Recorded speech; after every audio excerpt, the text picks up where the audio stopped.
Emmanuel, merci beaucoup d'avoir répondu présent pour ces petites questions. La première est très importante.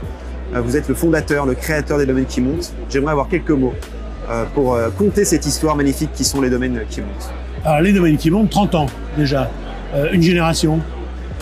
En fait, une entreprise qui a été montée non pas par hasard, mais par intérêt. Je suis vigneron en Bourgogne et j'ai envie de faire plein de choses dans la vie et je fais d'autres choses. Et pour m'occuper de ce domaine, je me pose mille et une questions. Et notamment, comment il faut faire pour vendre le vin. Et à ce titre-là, mes réflexions me conduisent à créer une entreprise qui s'appelle Les Domaines qui montent, sachant que tout seul, je suis incapable de rien faire, mais que dès que je vais réunir 10, 20, 30, 50 autres producteurs autour de moi, on va représenter quelque chose et on va pouvoir vendre ensemble. Donc voilà, Les Domaines qui montent, 30 ans d'existence. Aujourd'hui, peut-être 300 producteurs de vins, de produits alimentaires, etc. Pour les 30 prochaines années. Incroyable. Justement, on parle des domaines qui montent. On fait un lien aussi également avec cet événement qui a lieu aujourd'hui à Évreux, qui dure 2 jours, plus cette soirée. Un événement où il y a déjà beaucoup de monde, les gens sont dans une ambiance assez conviviale. J'aimerais avoir votre ressenti sur cet événement, sachant que c'est le premier événement qui touche les domaines qui montent. Alors, ce premier événement, là, c'est pas une foire, parce que les foires, c'est pas tout à fait comme ça, mais on va dire c'est un salon, salon des producteurs d'Évreux. C'est la transformation d'un de mes rêves. Pourquoi? Parce que avant de m'occuper des domaines qui montent, je me suis notamment occupé de créer des salons.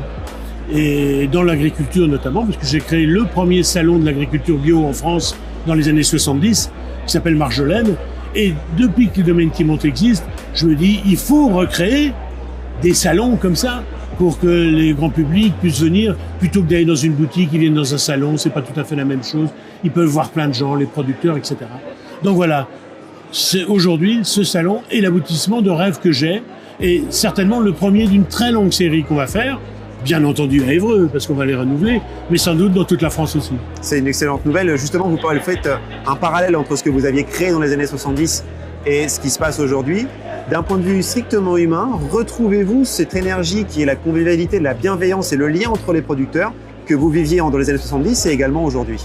Alors, c'est tout à fait la même. Parce que les paysans dont je fais partie, ils ont tous la même bienveillance.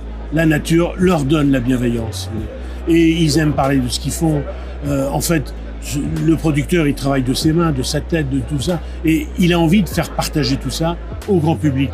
Qui, malheureusement, en France, si vous voulez, grâce ou peut-être à cause de la grande distribution, il a perdu ce contact. Et dans ces endroits comme celui-là, il retrouve ces contacts qu'il aime. Aujourd'hui, nous avons tous besoin de retourner à la terre. Et voilà un bon exemple et un bon moyen de le faire. Alors, je suis à 1000% d'accord avec vous. Je pourrais même encore continuer de parler de cette information parce qu'elle est extrêmement importante, le retour à la terre. C'est un terme qui est primordial aujourd'hui, on le sait. J'aimerais, pour conclure, maintenant on est à la mi-journée de cette première journée de ce salon, si vous deviez me donner juste un terme, un adjectif, un mot pour définir votre ressenti sur ce salon pour le moment. Alors, dire un mot, c'est tellement difficile d'expliquer les jolies choses et l'excellence par un mot. Mais je garderai quand même le mot excellence. Pourquoi? Parce que les domaines qui montent, depuis qu'ils ont été créés, ils n'ont qu'un seul but, approcher le plus près possible de l'excellence. C'est un Graal que tout le monde aime. On aime les très grands vins, pas forcément les plus chers, mais on aime les vins qui ont un goût extraordinaire. On aime les bonnes charcuteries, on aime les bonnes huîtres, on aime toutes ces bonnes choses.